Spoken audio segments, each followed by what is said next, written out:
Ia e whawhite e fwoi le tua i le nei tū la le aso o na ua tātou mō fwoi se whilo inga mata mō whielo na alofa. Ia e te tonu o le a mō fwoi se tātou mta upu e mana tunatu iai mai la fionga le tua. Ia e usi mai alau whaafonga. O le mta upu whapea. O le teitai e au auna. Mo mōpea teru mta upu lima whaupu tō. Au fwoi nei whapei o e whaamalo i le tofia le tua. Ai e whai o tō ma whaao i le lafu mamoe. Ia o le fisili. Po o whai o e ma teitai o lo ainga. O lau e kane sia. Po o lau ngā luenga. O le teimi nei. O whaasolo ina le ngā wai loto tangata i teita inga whaito o tasi. Ma pulenga so ona whai. O wala tuai e whapea.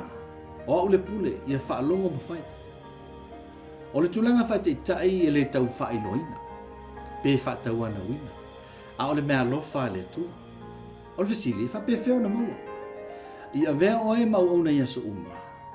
O le wha mua mua tangata uma. Ai muli oe. Ia lango ma wha malosi. Ia manuia tangata uma ia lātou tau mawhaima.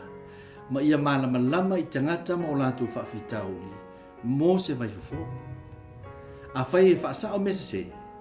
Ia whai a maleanga malu. Ina ia o oina i lātou. O le teitei moni e le manatu mō ia lawa. A o lana pule whaia ma le whilinga i le loto maulalo ma le onsai. Filipe lua whaipo 5 ono ma le fitu. I ate o tau fo i lea lava manatu sa ia ke riso Yesu. O ia sa winga whaatasi ma le tua. A ua wha maulalo e ia i ate ia. Ua winga o ia whaatasi ma le polonga. Ina ua whaia o ia whaapeo stangata. A whaia Yesu o le li oli. A ua vea o ia mapolonga tangata uma. O ai ta ua le tangata e tau mawhai au na mai nisi ia ta ua. Ua whamaulalo e ia i a te ia. Ua tu ese lona mātango fie i lona mamalu le langi. A ua fio mai e soifua e peio se au. O le mamalu ma le tau aloa e sili manatu tangata. O le mele nā e nauna waile to tele i tō whinga maurulunga. Ina ia whailo ai le mamalu ma le vi inga mai tangata. E lea whaina langa lue mo le tua e ala i le tofi. Ai a whaia mo le vainga i whafu. Ua mau le taimi ma le malosi. A wao Yesu le whaonga mo i tato. Ioane suto le whaipu sulema. A wao o avatu le whaoa ia te oto. E pe ona u whaia ia te oto. Ia whaapea lava e oto na wha. Ile nā aso. E le ngalo i so o Yesu le nei whaateta inga mo lato. Mufatina e nisi le nei wa inga i tono lotu PCI na o le paulea o le awala e wha mau lalo ma o nai le tu a tonu tangata. Ale mea moni. O le loto e mafuai le o nani. O le teitai au ona. E whaalu na teimi ma lo na maalosi te talo.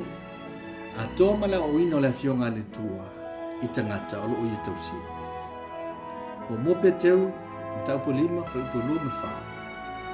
Ia o tau leo i le lafu mamoe le tua o ia te o tau. Ia tausi iai ma le loto, ai le o le whaatau ana wina. O foi ni whaia ma le fia whai o loa, a o le loto fia fia. Pe a whaalia mai foi le leo mamoe siri.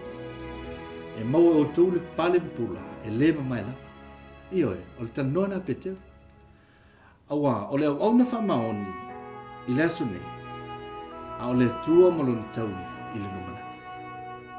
Mana tua, o Yesu le tātou te sili, na ia tu uolo na malu i na ia vea mau au.